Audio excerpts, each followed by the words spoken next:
오늘 하나님께서 주신 말씀 열왕기하 18장 1절에서 12절 말씀입니다. 네, 오늘 말씀을 인해서 하나님의 놀라운 은혜가 충만하기를 간절히 바랍니다. 오늘 말씀은 히스기야 왕에 관한 내용입니다. 히스기야 왕은 이전까지 많은 왕들이 하나님의 보시기에 정직하게 행하였지만 좀 달랐습니다. 이제 3절, 4절을 한번 읽겠습니다. 히스기야가 그의 조상 다윗의 모든 행위와 같이 여호와께서 보시기에 정직하게 행하여, 그다음에 4절이 중요하죠. 그가 여러 산당들을 제거하며 주상을 깨뜨리며 아세라 묵상을 찍으며 모세가 만들었던 노뱀을 이스라엘 자손이 이때까지 향하여 분향함으로 그것을 부수고 누후스단이라는 일컬었더라.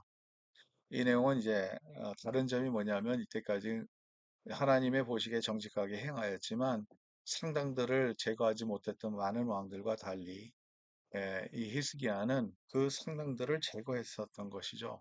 뿐만 아니라 아세라 목상도 찍었고, 또 거기에 또 한 가지 더, 모세가 만들었던 노뱀을 이스라엘 자손이 이때까지 향하여 분향함으로 그것을 부수고, 이것은 바로 느후수단이라는 이름을 가졌던 것이죠. 그러니까 이스라엘의 노뱀이 어떤 내용이냐 하면, 여러분 아마 기억이 날 겁니다. 민수기 22장의 1절에 보면 이제 이스라엘 백성이 자꾸 모세를 불평하고, 또 모세를 불평하면서 하나님 앞에 불평했던 그 내용을 보면서 하나님께서 불뱀을 보냈어요. 이제 불뱀이 사람들을 막 물기 시작했습니다. 근데 이 물었던 사람들은 다 그 독으로 다 죽게 됐는데, 그래서 이제 하나님께서 방법을, 노뱀을 하나 세우라 그랬습니다. 그래서 이제 폴에다 위에다가 노뱀을 하나 세워서 그 노뱀을 보는 사람들마다 살아난 것이죠. 이 노뱀은 바로 이제 이후에 이제 오실 예수님을 가리켜서 일어난 이 사건인데요. 우리가 죽을 수밖에 없는 죄인이지만 예수님을 바라보면서 우리가 구원을 받았던 그 사건을 미리 보여줬던 것인데요. 이것을 우상화했다는 거죠, 사람들이. 그래서 이 노뱀에 우리를 구원을 주겠다 하는 그런 생각에서 하나님이 우리를 구원해 준다는 것이 아니라 노뱀이 구원해 준다는 그러한 우상화 만들어서, 이걸 신적으로 생각해서 그것에 거기에 분양하던 그 모습을 얘기를 하고 있습니다. 그것을 제거했다는 거죠. 예. 예, 좋은 뜻으로 하나님께서 하나님의 역사를 이루셨던 거죠. 하나님의 도구였습니다. 이 노뱀은 하나님의 도구였는데, 그 도구를 믿기 시작하다 보니까 그것을 신으로 생각하고 우상화했다는 거죠. 그럼 우리는 이런 일이 없을까요? 우리도 이런 일들을 하고 있습니다. 하나님이 하셨다고 우리가 믿으면서 하나님께 영광을 돌리면서도 때로는 그 도구를 우리가 더 우상화돼서 믿었던 그 모습을 우리가 발견할 수 있습니다. 아마 예를 들면, 우리의 믿음이 아주 강하면, 우리가 병 고칠 때 우리가 병 고치는 은사가 있어서 약 먹을 필요도 없고, 이렇게 하나님께서는 역사한다는 그 확신 가운데서 기도를 하는 거죠. 여러분, 물론 이 확신 갖고 기도는 해야 됩니다. 그렇게 안 하면 안 된다는 거죠. 근데 우리가 또 알아야 되는 것은, 하나님께서는 기도로 통해서 초자연적으로 우리를 치료하실 수도 있지만, 하나님께서는 또 다른 방법을 사용하실 수도 있다는 거죠. 약을 통해서, 또 의사들을 통해서 하나님은 하나님의 백성을 치료하신다는 거죠. 여러분, 우리가 하나님은 이렇게만 할 거다 하고 생각하고 하나님을 제한하면, 그때부터 하나님이 아니라 우리가 만든 우상이 될 수 있다는 거죠. 여러분, 그런데 그게 얼마나 우리가 쉽게 할 수 있는지 모릅니다.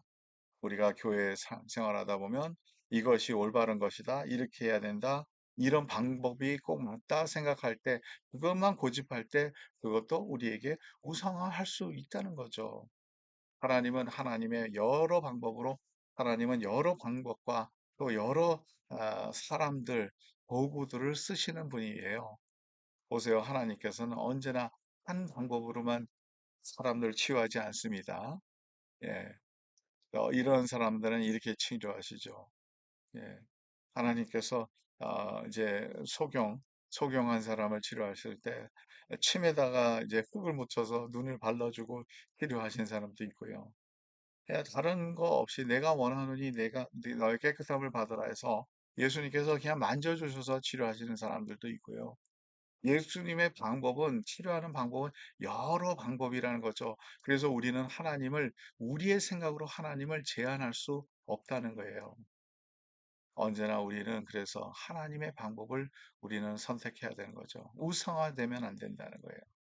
오늘도 우리의 마음을 빼앗기는 거, 꼭 이렇게만 돼야 된다, 하나님을 이렇게 섬긴다 하는 그러한 생각이 있다면 그것이 아니라 하나님의 더 넓고 더 크고 하나님만 섬길 수 있는 하나님만 그래서 우리의 마음의 중심에 의지할 수 있는 그러한 믿음을 우리가 꼭 소유해야 된다는 거죠. 오늘도 이 말씀을 붙잡고 오늘 히스기야 왕을 배우는 저와 여러분들 시간 되길 바랍니다. 마지막 히스기야 왕은 6절에 보니까 곧 그가 여호와께 연합하여 그에게 떠나지 아니하고 이렇게 얘기를 하고 있어요. 하나님과 연합했다는 거죠. 하나님과 하나 됐다는 거죠. 그의 마음이 늘 하나님만 바라보기 때문에 이렇게 우상을 제거할 수 있었다는 거죠. 하나님과 연합한 삶이 얼마나 중요하다는 것을 다시 한번 우리에게 주는 귀한 말씀입니다. 하나님과 연합해서 살기를 간절히 바랍니다. 하나님과 같이 동행하는 우리의 삶이 되기를 간절히 바랍니다. 아침에 일어날 때부터 하나님의 말씀과 함께 살아가는 우리의 삶이 되기를 간절히 바랍니다. 그리고 하루하루 순간순간마다 하나님과 함께하는 삶을 연합해서 살아가는 그 삶을 살아가는 저와 여러분 되시기 간절히 바랍니다. 하나님 감사합니다. 오늘도 말씀 주셔서 감사하고 이 말씀 가운데 있는 진리를 우리가 따라갈 수 있도록 도와주시고 하나님께 큰 영광 돌릴 수 있도록 도와주시옵소서. 감사하며 예수 그리스도의 이름으로 기도드립니다. 아멘. 오늘도 주님과 연합하는 하루가 되는 우리의 삶이 되기를 간절히 바랍니다.